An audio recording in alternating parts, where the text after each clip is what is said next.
Hello everybody and welcome to the Frenzy Extra. I'm Andy Lacombe, coming to you this week from the campus of Nichols College, where the Bison are getting ready for Endicott, a game you will see right here on Cheddar TV3 on Saturday evening. Well, a little bit more with the Bison in just a little bit. First, let's go back to the high school ranks, and we're talking playoffs this week.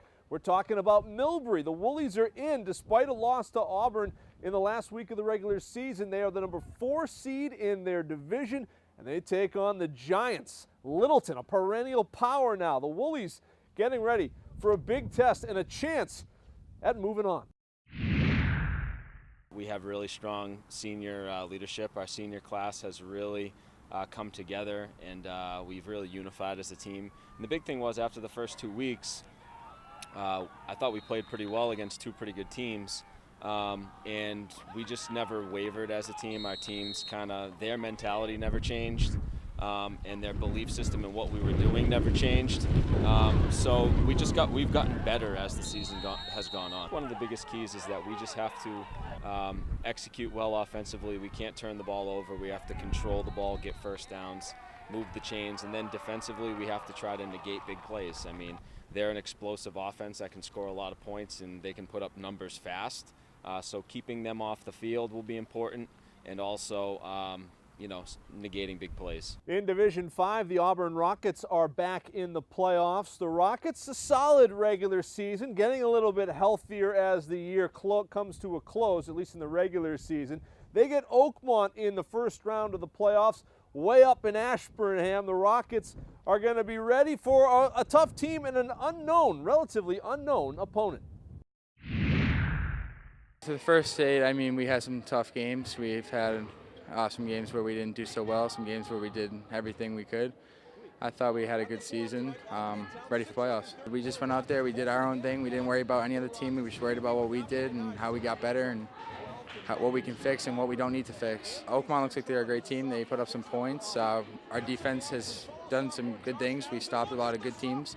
We just got to go out there and we got to hold them, and our offense has got to move the ball and we got to score. They're a really good team, and I think we just have to bring our best performance to the table and play football. You always want to end off a good note as a senior. You want to make sure all the underclassmen and juniors and everyone just understands how much it means to you to be in the playoffs as a senior and have a winning season.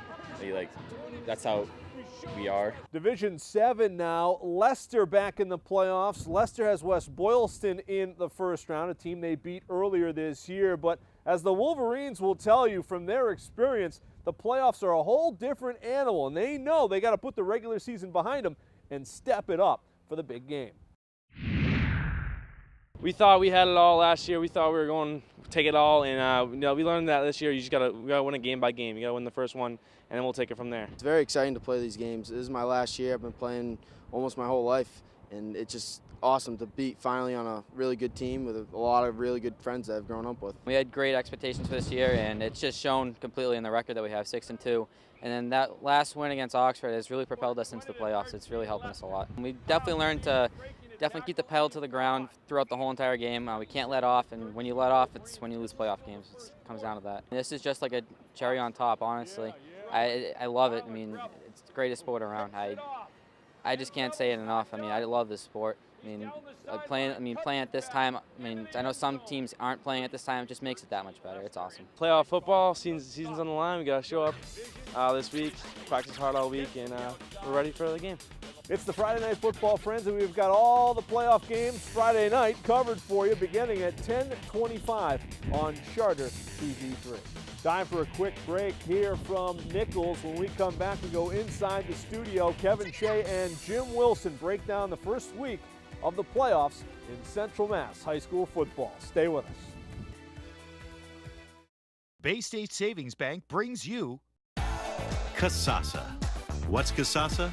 It's a catchy word for earning cash that just might make you want to dance.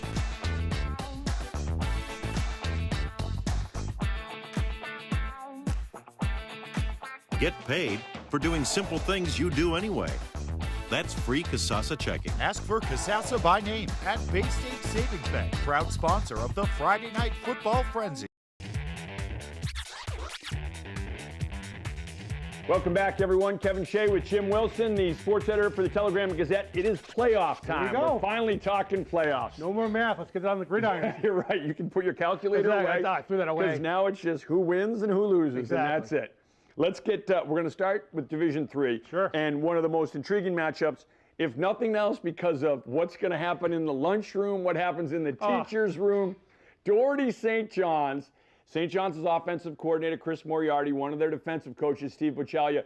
They work at Doherty, so they work with Sean Mulcahy. They all have lunch together. They're all in the teacher's room together.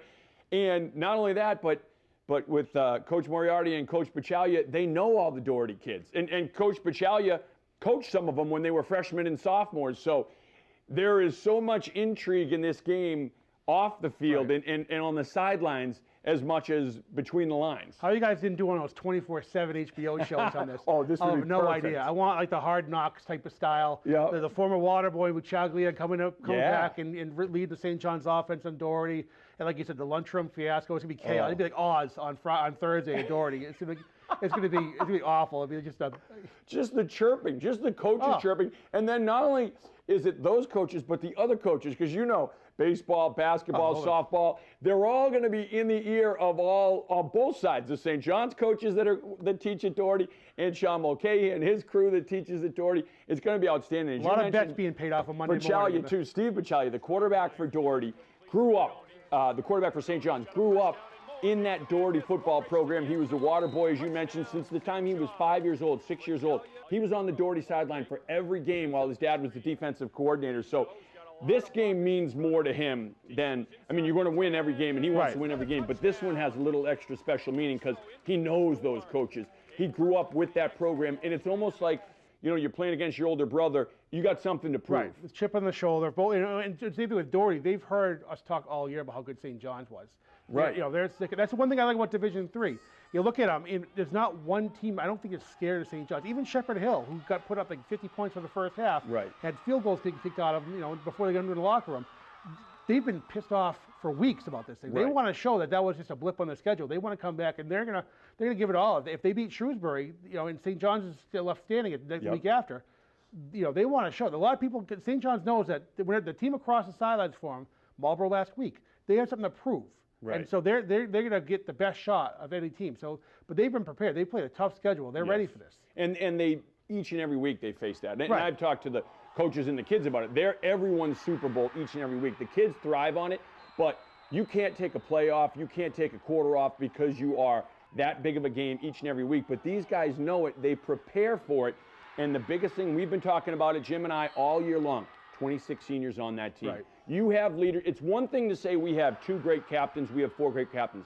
They have 26 captains on that team, 26 leaders. When you have that kind of leadership, it's hard to defeat that kind of leadership. That's what St. John's has, to say nothing of some of the great and talented players the underclassmen. No, right. Iman Dennis, for my money, is the most spectacular player in Central Mass. Game breaker. He is unbelievable. And again, I don't think they'll kick to him this week, but St. John's will find him ways to get him the football, whether it's on offense throwing to him, whether it's handing off to him, reverses. They're going to find ways to give him the ball. The Dohertys that bring it, and I think it's going to be interesting to see what, obviously I think everybody goes into St. John's thinking keep that offense off the field, grind out the clock. They want those 15-play, 85-yard drives. And with a guy like Tejan Vassar, I think that's what they're going to try to do. Right. But with St. John's, I don't think they know they're gonna key up. He's gonna have a helmet in his face all game. They're gonna just key on him and make those other players beat him. And make the freshman, Noah Calorie, the quarterback, the freshman, who has been unbelievable and had poise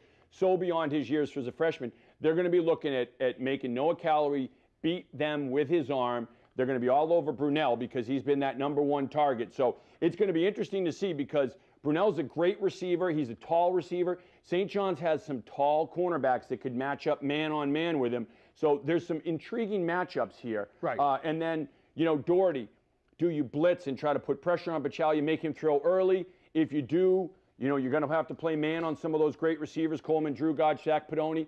Or do you sit back and kind of play more of a zone, try to keep everything in front of you, give Bocciaglia maybe more time, but try to force him to check down and throw shorter routes. That's the thing. I mean, I think teams are throwing a lot at St. John. They've seen everything. Where Doherty's on offense, I think that you see a lot of disguised defense, make him read the right player, and all of a sudden a free safety jumps out of nowhere and jumps the route and is gone. Yeah. Because that's what St. John's, that's what Doherty has to avoid. Right. St. John, how many games you watch this year where St. John's just changes the complexion in 3 plays? Yeah. You talk about Dennis earlier, him just returning a punt or a kickoff, and next thing you know, it's a score, 3 and out, and another score on the special teams. Right. It's crazy how and they can rack up, like you said, it can be 21 points in a matter of 6, 7 plays, total game plays. And that's what's about. Does Doherty play well frustrated? Right. That's what's going to be. Calm down, stop yelling at each other on the sidelines, and just focus. Because mistake-free game, they can look what Marlboro did last week. Right. 27-24, they were in it to the very end. Right. Not too many teams can say that against St. John's. No one can say it against St. John's this season. Shrewsbury-Shepherd Hill is the other D3 matchup. Great rematch. This is a great one too. It's a rematch, as you mentioned. These two teams played week 1. Shepherd Hill led at the half. Shrewsbury comes back, they win. That game was at Shrewsbury. This game will be at Shrewsbury. Drew Campanelli and Chris Campbell, when you talk about great combinations, they're right up there as good as anyone in Central Mass. That's what I say. We always talk about how many people we talk about this combo. They live a mile away from St. John's. Right. As far as Shrewsbury, they're shown they can control a game. We talk about game breakers. They're right up there with some of the best athletes we have in Central Mass. Oh, yeah. They do a great job with that offense. The defense is better than people give them credit for. For the schedule they've played, I mean, they've shut some teams down and come up big with the stops they had. Look at last week in the Shoba. Yeah. A big win for that team. A big state win going to the playoffs. They're playing better than anybody right now. No, huge. And you're looking at with Shepherd Hill, they're banged up in the backfield. Yep. Cody Adams has done a great job stepping in for guys like Ben Carpenter and Zach Magnus. They get those guys back, and they have that 3-headed running attack for the playoffs. That's a whole different team. I mean, the team that we talk about the first week of the season. 2 totally different teams right now. Completely. I mean, you can watch the film on Huddle if you want. No, completely. But you're going to see a lot of teams that changed dramatically in the last couple of weeks. And the coaches would tell you that too. I think for Shepherd Hill, you're going to see no matter what they have in the backfield, who's healthy, who's not. Mick Sullivan's going to have to probably throw a little bit more than they normally do or than they would like to. I think he's going to have to hit some big passes in this game to keep Shepherd Hill in it and the one thing that's tough about this Shrewsbury defense, there's no holes in the defense. You can't say, well, if you can get to the outside, you can run sweeps on them. You can throw screen passes on them, or you can get the deep ball on them. There's no holes in this defense. They're so fundamentally sound, and that's what they are. They're a fundamentally sound defense. Everyone does their job, takes care of their area of the field, and they have that trust in each other, which all great defenses need to have. They play for the guy next to them. That's what I love about that team. No, that's going to be fun. Division 4, Neshoba Westboro. Great matchup because this Westboro team playing with house money right now, but playing with a lot of confidence right now and a lot of fire. Coming off the biggest win, you and I were talking about this, probably biggest win for that program in at least 10 years. Westboro beats Wachusett last year just to get into the playoffs. They had to win to get in. They're an underdog going in. They beat Wachusett. This Westboro team right now playing with a lot of confidence. I almost picked them because I love the job that Dave Tigloff and his staff have done with Westboro. I mean, it's a blueprint. I mean, you take over the program and you install your system, you fix the problems they had, and you build. And they build gradually, now they're a playoff team. That's why I love teams like BMR, even Fitchburg, who was just on the outside looking in, but they've done a great job rebuilding. Right. And I think, Neshoba's not taking this team lightly. They know, they've seen what they've done. And again, we talk about mistake-free ball. Neshoba, they're tough, but I mean, they give Westboro a couple inches. Guys like, Morin and Keogh, that offense they run has just been the wing T offense. That's dangerous. That's giving a lot of teams headaches. And it's two teams looking at a mirror of each other though when they run that offense, because that's been the hallmark of Neshoba and Coach Tucker, no matter which Coach Tucker it is, for years. And Neshoba runs that mistake-free football and runs that offense as well as anyone. And they have a Division I player in Hume on both sides of the ball. Marlboro Grafton, the other Division 4 matchup. Love this one as well. You said Marlboro's coming off. They played St. John's the toughest of anyone in Central Mass this season. Maybe them and Shrewsbury, because Shrewsbury game was really close too. Grafton is a team that has played a real tough schedule. They have been ready for this and playing for the playoffs all season long with the schedule they've played. Yeah, I mean, Lewis lost to Shrewsbury and Shepherd Hill. I mean, I'll take that. That's right. I mean, he's been saying, the coaches have been saying all year, this is what they did. You want to get black and blue during the regular season, it's going to pay off now. They got a real tough draw on Marlboro. That's going to be a bruising game. Bring your work pails. Those guys are going to just beat up each other up for a couple minutes. And that's another and there's a credit to the coaching staff too, with the Grafton and the Marlboro staffs. That Marlboro team is a mistake-free team, and it's all 3 phases. You watch them play. I got to see them play North Middlesex a couple weeks ago, and they're going to beat you on special teams. They're going to get after you on defense. They're going to cause turnovers on defense. And on offense, they're going to put a lot of pressure on you. And I think what that coaching staff does so well is finds the weakness in the other team and exploits it, whether it's on the fly or pregame. Obviously, they're looking at all the film and saying, okay, this is what we're going to do. But if the team adjusts, they adjust just as quick. Right. They replaced so many people in the off season. It's like a by committee team. They don't have that one player where you look at like a Buchaglia or a Vassar. Look at that guy, that one workhorse they have. They have between Lou Vigian and Kevin Short, Evan Doherty is another great player for them. Their line is really developed well, blocking to open up holes for these guys. So you really can't keep. If we stop player X, we're going to be in good shape. They don't have that anymore, it's not which is great. And Grafton's strength is their line, and that's a veteran line coming back. So that's like you said. This one's going to be one in the trenches, black and blue game. Bring your hard hat and your lunch pail. Division 5, Nipmuc, Northbridge, the rematch.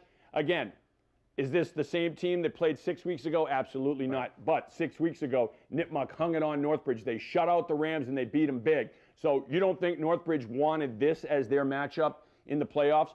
Definitely. Right. They wanted to get back, they wanted to get in the playoffs, and they wanted another shot at Nipmuc. And if you're Nipmuc, you've got the belt right now, and you're defending that belt. And they know that Northbridge, there might not be a better team the second half, second look. You get the Northbridge and that staff. They've been looking at that. What went wrong? Right. You don't embarrass Northbridge twice this season. So I think that's what it comes down to. They're looking at what they did wrong, what they can do better.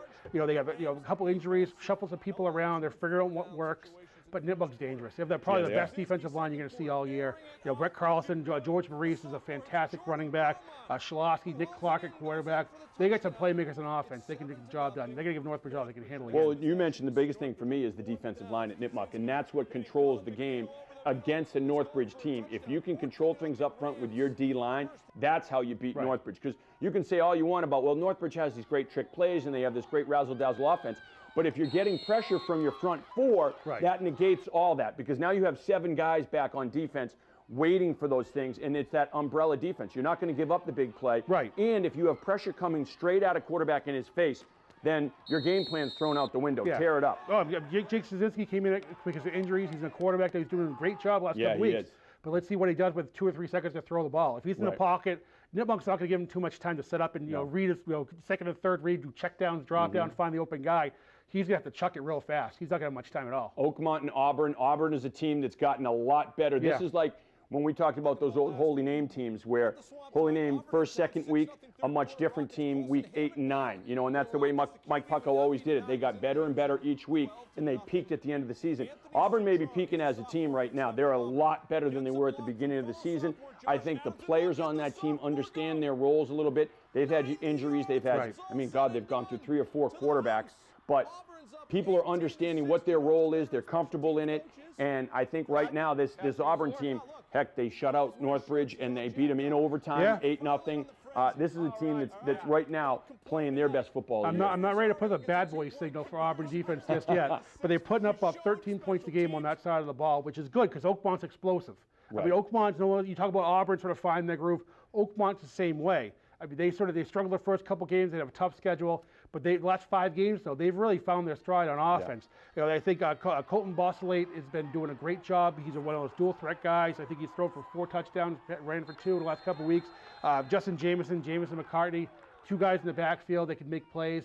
They're going to be tough. I mean, Auburn's watching that tape figure out which one of those guys to stop. They're going to slow some people down. And it's hard to do that. Division 6, Littleton and Millbury. This is a pick your poison too. If you play Littleton and you've seen Littleton's offense, they got a 6'4", 6'5" receiver. Another receiver who's 6'1". The quarterback's like 6 foot, 6'1". He's strong. He can run. He can throw. They put so much pressure on opposing defenses because of their weapons. This is an extremely tough team to slow down, let alone stop, because you can't stop them. Millbury, I mean, I know Millbury's a tough team. They're not one of those teams that we talked about, how it's just getting better and better over the last couple of years. Love to see them in the playoffs right now.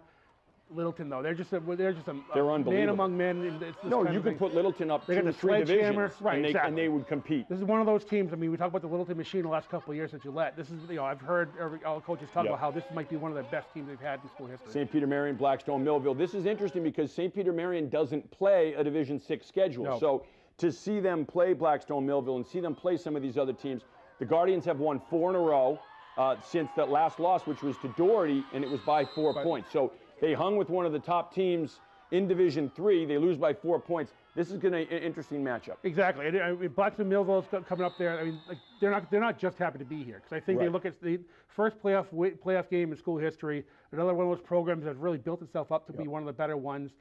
They you know, who do you stop? You stop Danny Mom, you stop Matt Dunphy. I mean, they see that. I mean, St. Peter Marion has seen tough opponents all year. And physically, they've been up against it. Division 7, we're going to have to go quickly through these. Leicester, West Boylston, two teams that are both banged up. Physically, they're banged up. They're going to play on Saturday night, so they get an extra day to heal. But these are two teams that want to do the same thing. They want to beat you up front and win this game on the line, in the pits. 8-3 game for Leicester in the first meeting. I love both coaching staffs. I think this is a great game. I love the rematch. It should be interesting to see what happens. BVT Assabet's a rematch. BVT won big. Earlier in the season against Assabet. Archie's crew's undefeated, and they just keep rolling along. Exactly. I thought a lot of people, once Reese Hendricks went down with an injury, a lot of people say, okay, are they, vulnerable right now? Yep. Scott Mackey comes in, they don't miss a beat.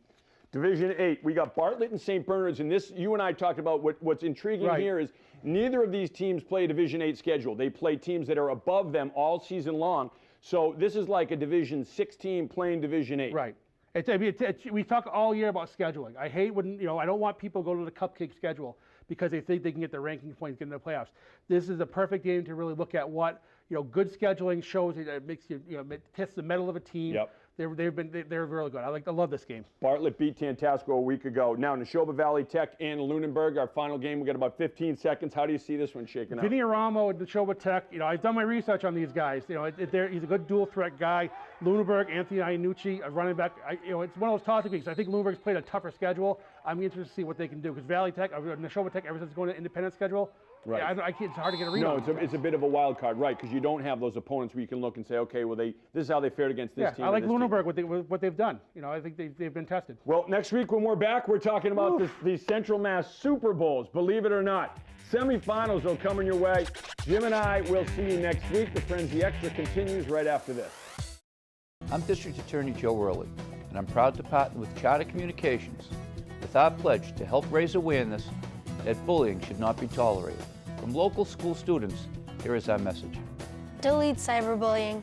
Don't write it, don't forward it. Think twice what you type. We need to foster safe environments for students in their schools and their communities. Join the anti-bully crusade. Take a stand to lend a hand. Don't be a bully. Presented by the law offices of Joseph J. Corriglia.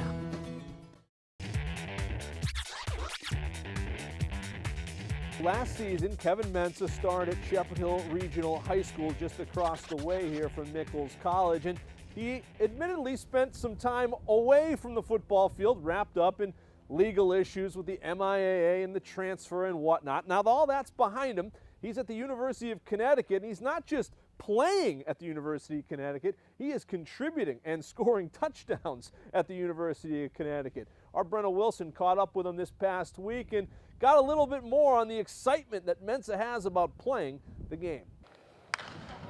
Kevin Mensah is excelling at UConn after a challenging year. Last year was a tough time. As a high school senior, Mensah's initial request to transfer to Shepherd Hill to play football was denied by the MIAA. He spent a good amount of his fall in court fighting for a waiver instead of on the field. A year later, he's competing at a high level in college. It feels great, a lot of relief through my family and through me. I mean, it feels really good to be out here and have fun and do what I love to do. As a true freshman, Mensah is getting a lot of touches on the field.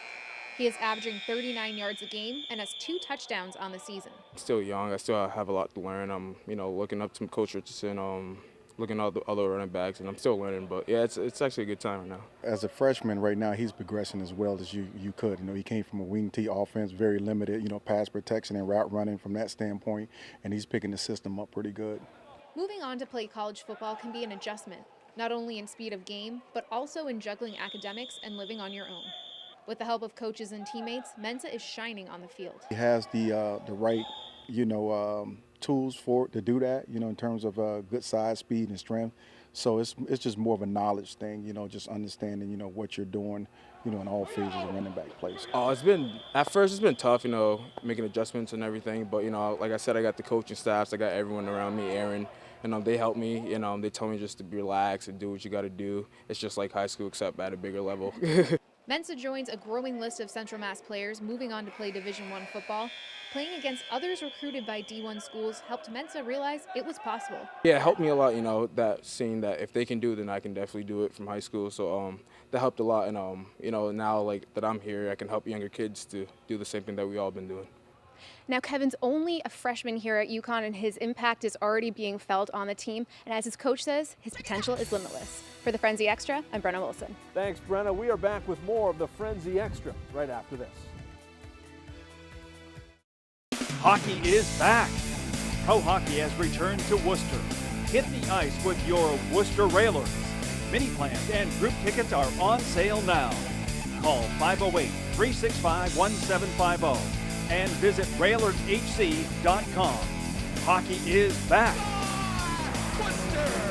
Become a member today for off-the-rails excitement.